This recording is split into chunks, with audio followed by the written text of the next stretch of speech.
But it's like, if this goes to 7,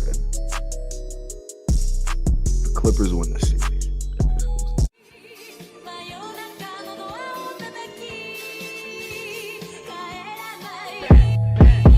These niggas tackle, I'm bringing the pack. I'm a roller with stars and I'm smoking on platinum. Got my eye on the prize so I don't do distractions. I'm coming back. You okay? It's your boys Juice and Lou reporting to you live with Yo, what it do? It's your boys Juice and Lou, and we back here with another episode for y'all, man. You already know what we're here to talk about. Clippers, storm back. You know, it was like I was watching the game, and this is literally how it was. It was like Clippers go on the lead. 10, 12 point lead. Banking them early. Timeout. Suns come back. Timeout. Clippers go on a run. Timeout. Suns come back. Timeout. It was just like that the whole game. So it's just the Suns came back and then it slipped away. The last about 5 minutes. It just slipped away. And why it slipped away, you ask? Reggie Jackson. Listen to the name I just said. Reggie Jackson started the run for them. And Paul George finished it. Paul George had himself a night, an efficient night at that. He's no longer playoff P. He is Paul George. We already know what we're here to do. We're here to talk about the stats, man. You already know. Let's get into it. For the Clippers in 40 minutes, Paul George, 41 points, 13 boards, 6 assists, and 3 steals on 15 for 20 shooting. Only missed 5 shots. He got to his spots. Beautiful. Got to his spots. Got 3 for 6, 8 for 8 from the line. And he caught a body. Not a body, but he caught some ankles. My boy CP3, you're a meme now. Reggie Jackson in 38 minutes. I don't know what has been going on with him. I don't know why he's balling like this. Got to. I don't know what's going on. I don't know. But Reggie Jackson, 8 for 14, 23 points, second leading scorer. And you know why they won this game? I'm gonna tell you why they won this game. Marcus Morris had one of those nights again. Like I said he gonna have at least one of those nights in one game of each series. He's had one in the first game, the first series, and he had one in the second series, and then it was only a matter of time. He had it again. It's gonna be the only one. So I was like, well, Suns, you got 2 more games. You can either end it or they can force a game 7. If they force a game 7, will Kawhi be healthy? Kawhi be good enough to come back? Hopefully. That's a prayer. Who knows? But as far as I'm concerned, you're just giving Kawhi more days to come back. That's just me. You're giving Kawhi more days to come back. And pretty much those were the only big factor in this game, DeMarcus Cousins. I said play him. In 11 minutes, he had 15 points, 2 rebounds, 3 assists, and a steal. That's not bad. In 11 minutes, 15 points. Those are some good quality minutes. Let's look at Phoenix, shall we? Well, it wasn't really a bad night. But I will say this. Cameron Johnson, yeah, he's like that. But Devin Booker, In 43 minutes, 31 points, 4 rebounds, 3 assists, 2 steals, 9 for 22, 4 for 6 from the three. Yeah, it's one of his better games of the series, if not his best game of this series. And DeAndre Ayton cooled off a little bit, 10 points and 11 rebounds. Not really. Yeah. Chris Paul, 22 points, 8 assists, 18 for 19. Michael Bridges, I think he's gonna be more aggressive. He has to be more aggressive, honestly. He only has 5 shots and only has 5 points. Jay Crowder, you gotta make your shots and be more aggressive as well. Six shots and 4 points. They need you out there. They need you out there. Cameron Johnson, he did his thing. 23 minutes, 14 points, 5 for 6. It was solid. He played solid. And 3 steals, solid. Cameron Payne, 11 minutes. No, 13 minutes. Why is he playing 13 minutes? Why is he only playing 13 minutes? I'm confused. Rather have him or Chris Paul out there? I'd rather have them both. Why is this dude Abel Nadir? What is he? Why is he playing? I've never seen him play at all in the first 2 series. Payne and Paul out there? I want them both out there at the same time. But I'm saying if Chris Paul's out, Cameron Payne's in. Yeah. How many minutes did Paul play? Why? How many minutes should be added to Cameron Payne's minutes. Oh my gosh. There's a forward though. There's a forward. That's okay. They already played Torrey Craig. Defender. Man, Cameron Payne needs to never have less than 13 minutes again.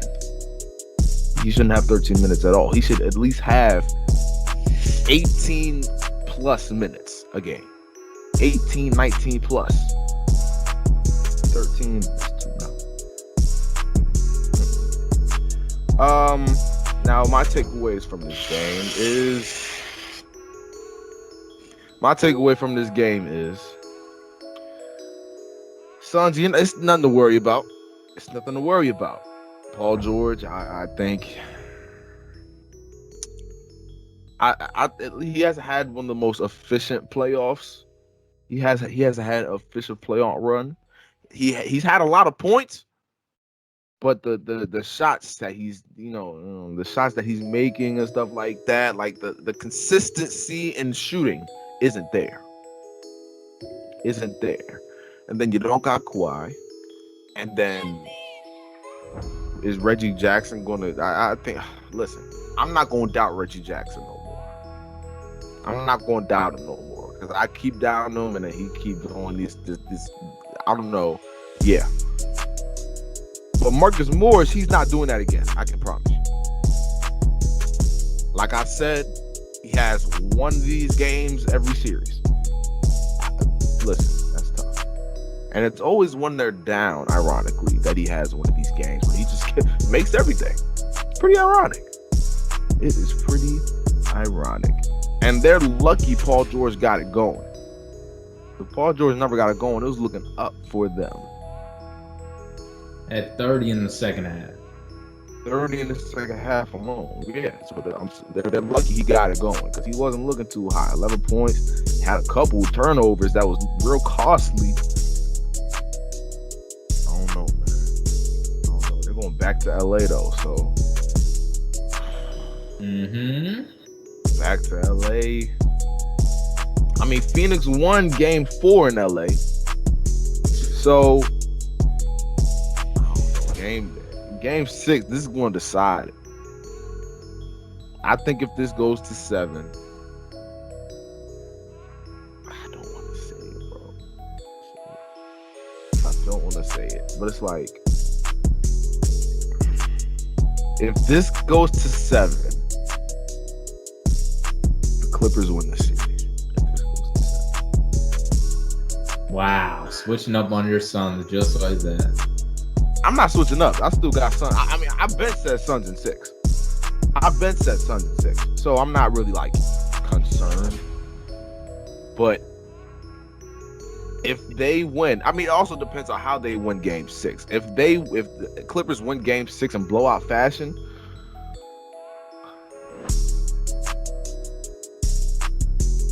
I don't know, man. Go ahead, man. I don't know. I'm gonna pick up where you left off. You know, Clippers in 7. You know me. Been rolling with them since last year. I told y'all, man, Clippers going to the finals 2021. Here we are. It's sad. It's really sad Kawhi's not here. Like, really sad. Because I don't even want to bring what ifs, honestly, because we would know what would happen if Kawhi was here. We would know what would happen. Do we? Yeah, easily. Clippers would have been ended 5. Okay. All right. But I want to bring up some points. It's funny you talk about Cameron Payne because he had 29 game 2 and they won off a lob. You want to hear the numbers after game 2? 1 for 4, 2 for 8, and 2 for 6. That boy's been whipping his way to the bench where he belongs. Come on, man. I told you, game 2, all they had to do was stop Payne, and it would be 3-1 LA. It would have been 3-1 LA. But no, a couple misadjustments with the lob, of course. Cameron Payne, like I said, at 29 that night. And I also want to bring up the point, you said Paul George is not efficient this playoffs. I'll read you his regular season numbers. Finished with 23. I'm going to just do shooting, no assists or rebounds. Finished with 23 on the season. Shot 87% from the line. 41% from 3. And 46% from 3. But this is on only 17 shots taken. So, 23. It's all right.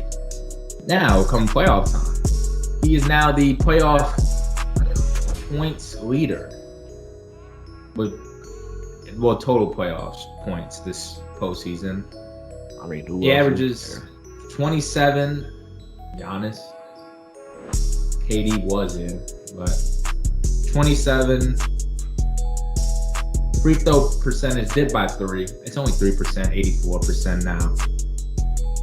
Shooting 34% from 3. His 3-point percentage, I already spoke on his 3 percentage, has been down this playoffs. He's more of a catch and shoot type 3.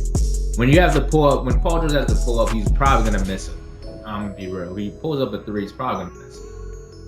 But his field goal percentage is 44% as a whole. But this is interesting. He's now taking 20 shots.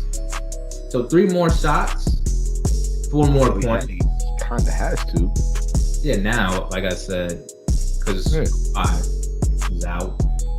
So through 18 games, he has scored 20 plus in every single game. Only other players that have done that is Kobe, Jordan, and LeBron. Elite crew right there. Yeah, whatever. So, I mean, let's talk about the game. Game 5. What I saw, you brought up Boogie. He had great minutes. You're right. Reggie Jackson, he played really good. He's actually playing really good this series, in my opinion. You saw the dunks he was doing. I was like, oh my gosh. Now they're looking like Jordan. I was like, oh my goodness, Reggie Jackson dunking a ball like that? I haven't seen him do that since OKC. I haven't seen him do that at all. I'm like, I didn't even know he could get up like that. I'm like, bro. Oh, man. In this series, though, Paul George is averaging 30. Reggie Jackson averaging 22. They lost Zubac, who was averaging 13 and 11. He's probably done with a sprained MCL. I doubt he'll play again. We bought a Marcus Morris, and he did have a great game last night. And like I said, we bought Boogie playing good as well. But I think there's one key factor we're missing. Patrick Beverly. locking up Devin Booker. Wow. He's. Hey man, whatever adjustment Ty Lue did to put Beverly after that Game 1 performance, it's been working. It's been working. Booker, he's always gonna shoot and get his. He had 31 last game. Yeah, he had 31. He shot aight in the field, not his best shooting performance. But I can see Patrick Beverly is getting underneath his skin just a tad bit. Not too much, just a little bit though. Just a little bit. And as well as Chris Paul a little bit. Now, Beverly's antics, I've always not been a big fan of it. But last night, he was going crazy. Yeah. Went underneath Chris Paul, under a screen, over the screen, and then landed in his face. He later said to Chris Paul, good job playing it off. He was talking to Booker a little bit. I forgot what he said to Booker. But it was something where he fouled him. I don't remember, but it was funny. He's just a funny dude. He is a menace to society, though. Menace. I don't know if you should be playing basketball. I'm surprised he didn't get ejected last night because of the flagrant on Chris Paul. It was a flagrant 1 call. Yeah. They had an interesting call. They called Jay Crowder's flagrant 1 on Paul George. It was a jump shot contest. He did shoot the ball already, and Jay Crowder kind of was all up in his space, and then he pushed his hand up toward his eye area. I guess they're trying to protect Paul George's face. I don't know how I feel about that, but a flagrant, I know it was a regular foul, but a flagrant, that was a little bit of a push. I mean, I don't know what you want him to do. Just like you said earlier, DeAndre Ayton did cool off. So this series is interesting because the Clippers are probably going to have to run small ball the rest of the way because Boogie's not the best defender. You do not want him out there a lot during the playoffs. Yeah. I'm telling you that. I've been watching his defense on pick and rolls and paint defense. It is not good. And his rotation defense. It is one of the worst I've seen this season. Also, if he played his per 36 numbers, if he played, he would average 12 personal fouls. It is impossible for him to even do that. That's crazy. So he brings the big body, but that's about it. Yeah. But like I said, I still like the Clippers winning. They started Terrence Mann, but Batum got more minutes than him off the bench last game without Zubac. So we'll see. We'll see. Game 6 will be Thursday, I'm pretty sure. Yeah, they did an adjustment. I will say this: they did an adjustment. I think they played Marcus Morris at the 5. They kind of spaced the floor out and let PG do his thing and go. That's how PG got going in the second half because they spaced out and let him go to the paint. So I'll give him that. But DeAndre Ayton, like I said, he wasn't finishing. That's barbecue chicken down there. I'm sure he'll get that together. But hey, man, let us know what you think down below, man. That's going to wrap up this episode. What you guys think? Suns and what? Clippers in 7? Suns in 6? Suns in 7? I don't know. Let us know what you guys think. But tonight, besides the series, I mean, I obviously think Bucks in 5. Not Bucks in 4, but obviously I was wrong. But it's Bucks in 5. What it's looking like. Who knows if Ice Trey who knows if he's even going to play? Shout out the ref. But hey, until tomorrow, it's your boys Juice and Lou, and we out of here. Peace.